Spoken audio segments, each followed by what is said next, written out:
I already know people are going to think that this is clickbait, but in actuality, it isn't at all. So, as you all know, Pokemon Legends ZA is out in the wild, and people are not exactly happy with what Nintendo has been doing with that franchise or the games. But I want to talk about one of Nintendo's partners in this video and a very specific man who is calling fans to not buy Palworld in order to defend Nintendo's reputation, and is even resorting to, allegedly according to IGN anyways, by using defamation to sabotage Pocket Pair and Palworld in the process. Let's get into it. So this man's name is Yoshiki Okamoto of Capcom, or I should say former Capcom, but still he's retired. But anyways, this guy on screen right here, this is who we're talking about. He's gotten himself in some very hot water over in Japan, and rightfully so, because he believes by supporting and buying Palworld, you are weakening and ruining Nintendo's future. This comes from IGN. Former Capcom designer Yoshiki Okamoto sparked backlash in Japan by saying Palworld has crossed a line that should not be crossed. Okamoto has many credits, including working in various positions at Capcom, in case you don't know, on many games over many decades, from Mega Man, Dino Crisis, Resident Evil, Street Fighter, Breath of Fire, Devil May Cry, and even on games like Dragon Ball Origins 1 and 2. Okamoto has made, supervised, and executively produced a lot of games in Capcom's past, which have released on Nintendo consoles for decades as well, go figure. But anyways, this guy has a very tight relationship with Nintendo, and clearly he wants to defend it. But like I said, he's sparking backlash and has upset the Japanese side of the player base with his comments. This Okamoto guy also has his own YouTube channel with a good following of around 72,000 subscribers as of this video being made. Here's his video on screen here where Okamoto spoke on Palworld and Pokemon. In his video, he claims that Palworld existing is an act of war. That's his words, not mine. Over how he views the existence of Pocket Pair's monster capturing game as a threat, if you will, to Nintendo. He believes that Palworld should not be supported. I'll leave a link to his video so that you can watch it if you want to afterwards, if people somehow don't believe what I'm saying. But this guy, frankly, he just really wants Palworld gone. But he explains in his video as well that he is somehow baffled by the existence of Palworld, and he is disgusted that the game will be exiting its beta phase into a full release next year. I wish I was kidding, but again, I'm just relaying you what this guy is saying himself. Even IGN quoted Okamoto where he said that Palworld crossed a line that should not be crossed, and I don't want the world to become a place where this kind of thing is acceptable. What are you talking about, Okamoto? How is Palworld existing somehow an act of war in your mind? He also mentions in his video that he has no intention of playing Palworld or spending any money on it either, because in Okamoto's eyes, Palworld existing is a sacrilegious act on Pocket Pair's part, because he believes, I guess, to challenge the throne of being a direct competitor to Pokemon's crown as a monster capturing game to be the wrong thing to do. Okamoto also explains that he's frankly disgusted that people are buying the game because it only strengthens and emboldens Pocket Pair as a company to continue to grow and creates new experiences that could also challenge Nintendo in the future as well. As one user in the comment section in his video said, as it reads here, buying a second copy of Palworld thanks, I don't want to live in a world where Nintendo thinks it owns every idea it has stolen from others. And I agree with that. I think that Nintendo should rightfully be challenged when it comes to their designs and structures, because without clear opposition, there is nothing to go against what Nintendo releases. And what that frankly only leads to is not only a lack of innovation, but utter complacency in the product delivered as well. Look at Pokemon Legends ZA. I reviewed the game in my previous video, but I found the game to be a little too much for the asking price, that's putting it lightly. But in case you don't know, Legends ZA is $100 on Switch 2 in Canada, and the game just simply doesn't look or operate like a game that is asking for more money than quite literally anything else around it in the marketplace right now. And because of this lack of competition within Nintendo's own ecosystem especially, it allows them to reign supreme and dictate exactly what players can expect and enjoy for the prices that Nintendo sets themselves. For example, Legends ZA is available on Switch 1 and 2. Well, surely the Switch 2 version is massively superior, right? Well, not exactly. As this user named GameDad, as you can see on screen, here's their post by the way. They compare the Switch 1 and 2 versions of Pokemon Legends ZA and how disappointed they are. But here's the clip. You tell me what you think. Please watch.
And as you just saw, I wouldn't exactly call the Switch 2 version a massive improvement, but the Switch 1 version is genuinely baffling for the price that's being asked. As I said in my review, the game just lacks the quality of graphical fidelity or environmental uniqueness whatsoever all over the game. The textures are clearly flat. The buildings are borderline PS2 level graphics. That actually might be giving it too much credit, honestly. It might not even be fair to say PS2 games because they frankly look better too. For example, Final Fantasy XII was originally a PS2 game, as seen here in an IGN comparison video of the PS2 version of Final Fantasy XII versus the HD remaster of the same game on PS4. The graphical fidelity of Final Fantasy XII completely eclipses Pokemon Legends ZA on both its PS2 version and especially in the PS4 version too. While sure Final Fantasy XII is blurrier on PS2 in comparison, the actual quality of its environments, the outfits, the world itself is far more detailed than that of say Pokemon Legends ZA. And by the way, Final Fantasy XII originally came out in North America anyways on October 31st, 2006, dude, almost 20 years ago now. Yet Nintendo just released their brand new Pokemon game for $100 Canadian and it somehow has less detailed environments, skyboxes, and much more. Circling back to this Okamoto guy who is white knighting for Nintendo, I think him defending Nintendo against Palworld, claiming that it's an act of war in his words, is quite dishonest and baffling too. Because the only thing Palworld has proven is how lazy Nintendo has become with the largest IP in the entire world, and how it's being held back simply by the people who are tasked with creating new experiences in that world. We all know if a Pokemon game was given to any other company right now and was not limited to downsize their ambitions, the Pokemon games that would be getting made today would end up being absolutely insane, just crazy experiences, okay? Not just in graphical quality, but the variety in gameplay and more too. If you ask me, the only thing that is truly holding back Pokemon is Nintendo and Game Freak, and they'll never lose control of the IP either because they own it, obviously. Meaning that this amazing franchise that is brimming with potential will just continue to be fed to its eager fan base in piecemeals with small, very incremental upgrades on purpose. Considering a new Pokemon game almost comes out like every year now, you could in theory claim that Pokemon is Nintendo's Call of Duty franchise equivalent, and you would be right. Because just like COD, Pokemon barely needs to reiterate or broaden their scope because the built-in fan base is on auto-renewal every single year to just buy the next game in that franchise, always just blindingly so. As another user said in Okamoto's YouTube comment section, this is giving big corporate shill energy, and I agree, because if you have functioning eyes, you can take one look at Palworld and see that it completely outdoes Pokemon in terms of its graphical quality, its scope, and more with its first release in the franchise, which is again, not even in its full release technically yet. Its 1.0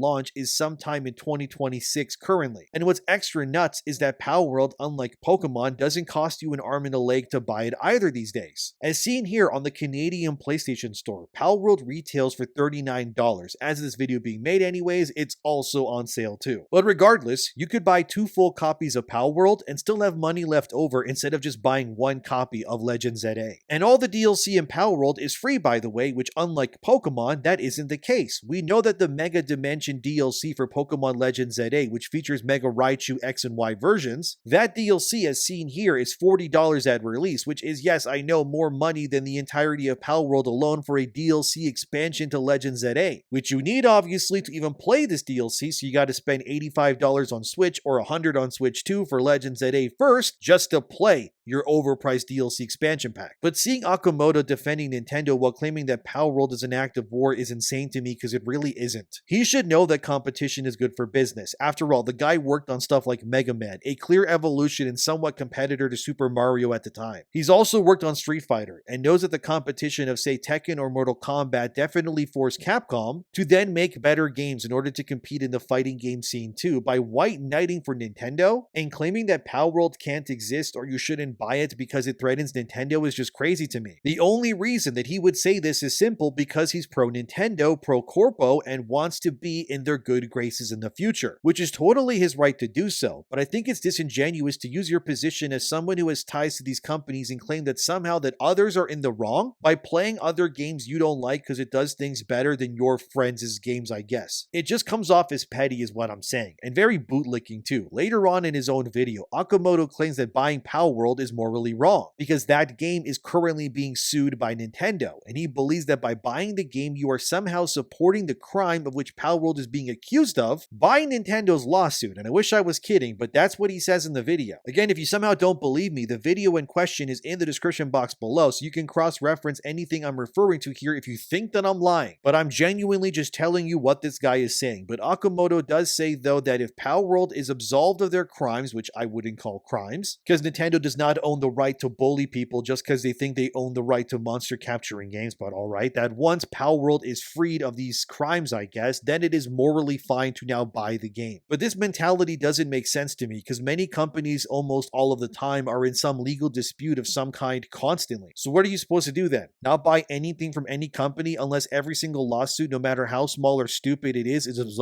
absolved first? It's just not realistic, dude. What Okamoto comes off to me anyways is someone who feels like he's in way over his head, if I'm being honest. I understand that he is a game developer first. I am not trying to devalue his craft or his contributions to the industry whatsoever, but I do think he's out of touch somewhat with how the players these days perceive the things that he's talking about. Okamoto also says near the 5-minute mark that it would be morally better to not buy anything Pocket Pair makes until after the lawsuit is finished. And he also believes they, as in Pocket Pair, are rushing their official release, which I mean that's kind of bogus. Pocket Pair is free to make any decision that they want. And I truly hope that they do eventually create either a Palworld 2 or a mega expansion to the game or something where they make their own Pokemon-like adventure. Because if Pocket Pair is willing to make their own massive regional map in full 3D where you can explore and gain badges from gym leaders, but maybe change the name from gym leader to, I don't know, warlords or something, because let's not forget that you can use guns in this game too, that Pocket Pair could very easily expose Nintendo further for being lazy, and I hope that actually happens. I'm not saying that I want Pokemon to fail, not that it can anyways, it's Pokemon that we're talking about here, but it's clear that there has to be real tangible competition, otherwise Nintendo will just continue to make slop for billions of dollars because no one can reasonably oppose them. But it's very telling that when someone does try to oppose them and does manage to sell millions of copies out of the gates like Nintendo does, that instead of learning and adapting to their competition or celebrating it, they just want to soothe them into oblivion and get rid of them. It's the same as some mad social media manager wanting to push censorship on people they disagree with within their fandom. It's just wrong, man. I don't like seeing companies do things like this. But what's very weird is Okamoto does bring up at the 5-minute mark that he believes that this lawsuit will somehow allow Nintendo to combat AI as well. As he believes, or I am assuming he believes anyway here, I don't want to put words in his mouth, but that Palworld is, I guess, AI in his eyes or something, like he's claiming that it's AI, that this AI poses a threat to Mario and Zelda specifically, as Okamoto brings up as well. I mean, sure, artificial intelligence is a threat to everything for obvious reasons, I don't have to tell you why, but claiming that Palworld is maybe AI, that's not exactly fair. I actually think many of Palworld's monster designs are frankly far superior to anything Nintendo has made in recent years, if I'm being real. For example, in Scarlet and Violet, I found like 90% of that game's new monster roster to be utterly forgettable and just horrible in design. Like, for example, look at this evolutionary line in that game, from Knackley to Knacklasack to Garin Gansel. Am I even saying these names right? I have no idea, dude. But just look at it. It looks like Minecraft slop. How is this even considered a Pokemon? One of the only cool designs, I guess evolutionary lines, I guess, in Scarlet and Violet are these guys on screen, the Tinkatink family. Like, if you ask me, this is an actual cool Pokemon design that is both cool and cute, you know? Like, that's great. Make more stuff like that. But then look at other things like this guy on screen called Earthworm. Like, what even is that? It looks like a, you know what? I probably shouldn't say what it looks like, but the point is that these newer Pokemon designs are just so hit or miss. It's no wonder they want Palworld gone for good. Like, how did we go from cool starter Pokemon like Blastoise, Samurott, or Empoleon to things like this thing on screen called Quaquaval? Like, what even is that? Why is this thing even allowed to live? Just put it out of its misery already. Like, oh, dude, look at that design. It's horrible. And then you have the regional variants, which is basically nothing in Pokemon Scarlet and Violet, that look like this. You have Tauros, but now they just made him black, I guess. They swap his horns out a bit here or there, but that's pretty much it. And then you have Wooper. They just turned it brown in Photoshop and called it a day. Thank you. That'll be $100 Canadian. Also, please don't say that we suck or we'll brick your Switch too, because we can do that without warning you, by the way. At least Palworld's designs, for the most part, are pretty fun. Like, look at these things. These are cute sheep that are manning a light machine gun. Like, why are sheep shooting things from behind sandbags? I have no idea, but hey, it's cool. And look at these pals on screen. You got a white angel dragon, a leviathan, and a goofy looking guy. Like, these look cool, dude. I can totally see why Nintendo wants wants Palworld gone because they think giving you something like Stunfisk is worth enough for your money. Like, look at this thing. What happened to its face? It looks like a slipper where you'd enter your foot from the yellow part behind it. Have you guys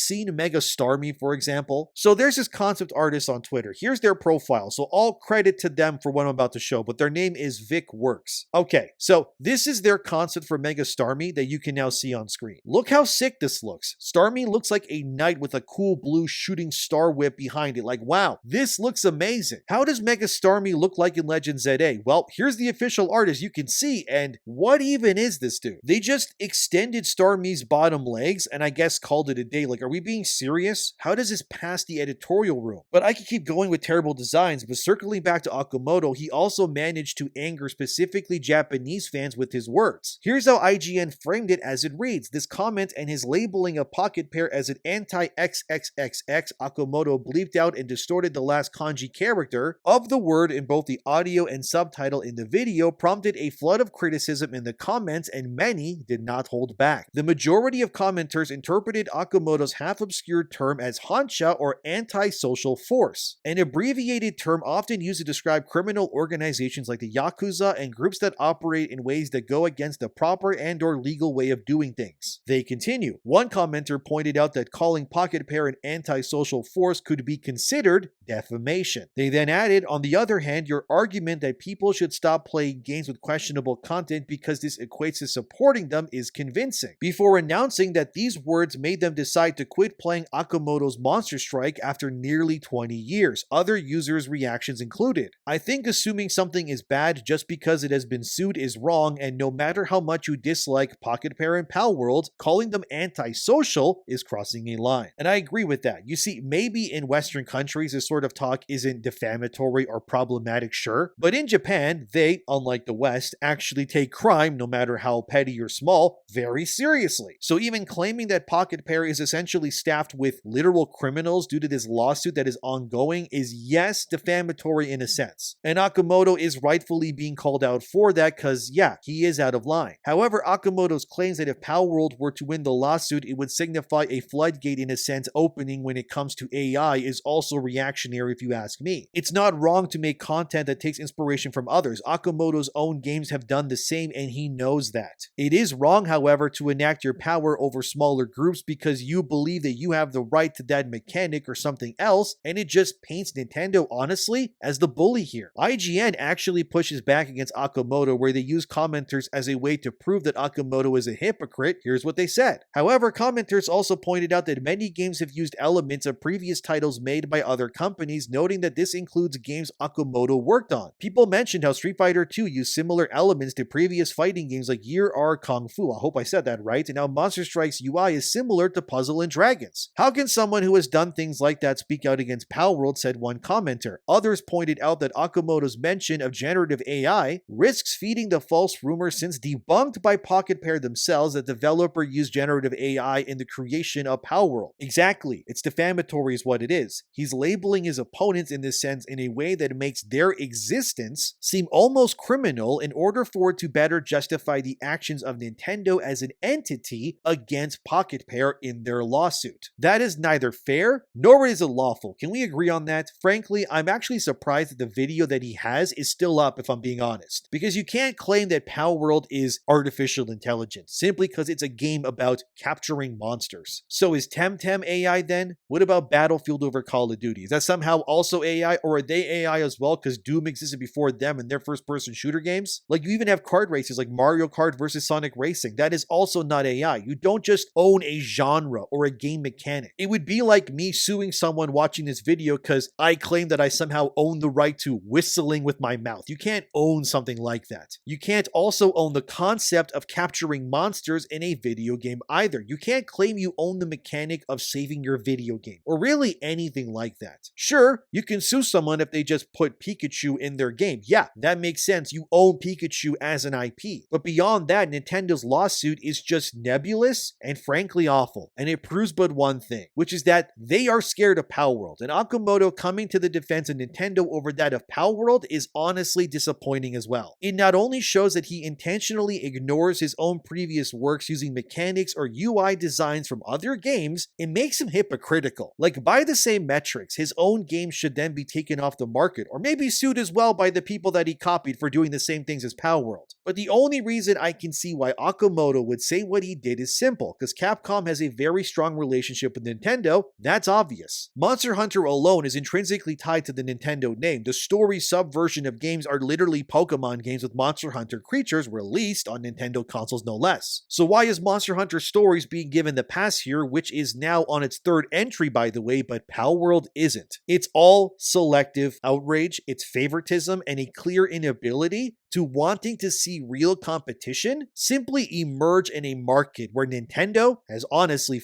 just ruled supreme for way too long. If you ask me, Okamoto's claims are bogus. Nintendo is clearly in the wrong here, and actually kudos where it's needed. IGN, okay? They did a great article and job on the story, I gotta admit. So credit where it's due, guys. I gotta say, good on you, IGN here. But look, if you don't believe anything I have said up until this point, I don't know how, but I'm not lying to you, despite people online saying that I lie and they're hurting my credibility, which is crazy when I'm just telling you these things with evidence pretty much. But here, go watch Okamoto's video now that I'm pretty much done talking about it, and compare what I've said here to what he's saying himself in his own words, okay? The guy just wants Palworld gone pretty much because it threatens this gravy train, and it's defamatory of him to claim that Pocket Pair are criminals like he is too. But what do you think? Let me know in the comments below. Thanks for watching. It means a lot to have people watch my content in general, so thank you truly. Have a great day. Take care of yourselves. Subscribe if you want more in the future. I'll see you in the next one. And Nintendo, if you ask me, yeah, they are clearly in the wrong.